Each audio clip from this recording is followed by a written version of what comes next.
But like I said, we got the 16 gig RAM installed. Just powered that on.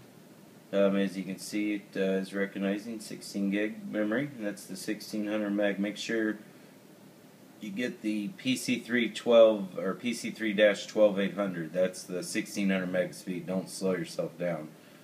And get the 10 out there, 10.2 or what it is. Just go with the newest. If you're not sure, your local shop, Best Buy, probably won't have it. Mine didn't.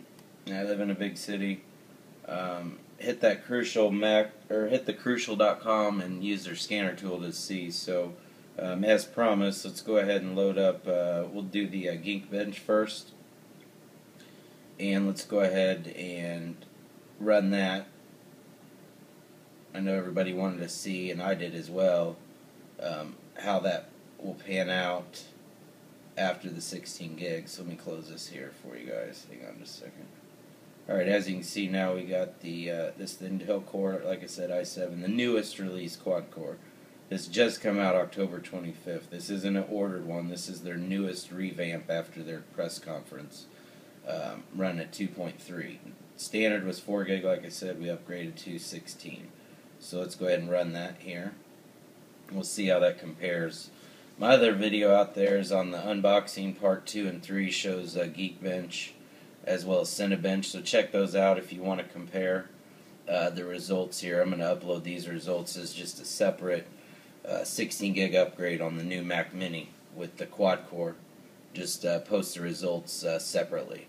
So, but on my channel there, if you're interested, hope so, please subscribe, and then you'll have, well, you would have access anyway because they're public videos, but you'll have them more in a centralized location. You know, YouTube does a great job for people hosting a few videos, keep them all organized. So if you do subscribe, that'll also tune you into future updates, new videos, which I plan on personal goal of at least 2 to 3 a day.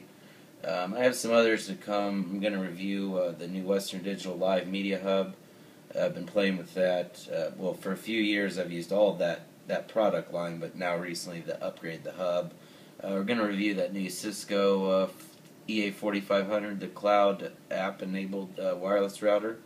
Yeah, but stay tuned. We got a few things going on. So I believe the Geekbench Score on the 16 gig performed at 10,500. So obviously we didn't do anything more than increase the RAM. It doesn't do a whole lot other than recognize for more memory. However, I will show you here the actual scores listed. We had integer 9060, floating point still 16878. That's the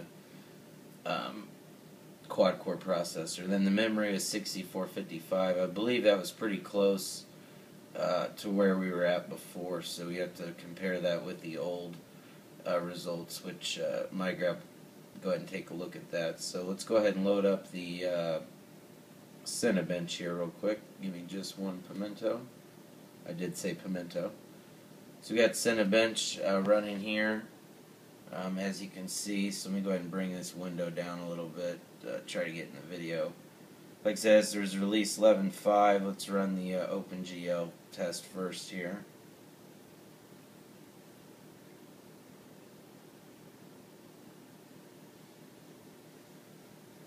It'll just take a minute to prepare that test.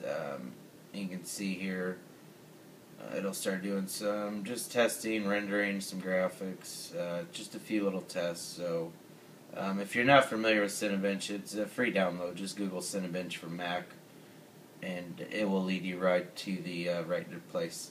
I think I downloaded mine from CNET. Very reliable download organization for anything legal. I recommend that. Pirating, all that's not into that. You gotta watch re-download, folks, but I'm not going to talk about that because we all know where we're at with that. So we're going to let this run here. It doesn't take too long, folks, so bear with me while I rant and rave here. I will say that I can see the performance already in the increase in RAM, as would anybody with any RAM increase from 4 to 16. So there's our actual on the OpenGL, that was a 20.76 frame per second. Now, I probably should have closed my other windows for maybe more accurate. I believe yesterday it was 2194. So still right around the same. Let's go ahead and run that CPU test. We'll see if the RAM had anything to offer in regards to the rendering that's actually taking place. And what this is just an insanely large graphic and just processing every fine detail. This what some would call rendering. This truly is a rendering. This is will basically give your processor, your chip, whatever you're running, in this case the i7, it'll give it any type of, this is a stress test, a mini stress test. This is basically performance, whether you have it or not. Does it exist in your machine? This is a great test for that. You know, design that graphic there.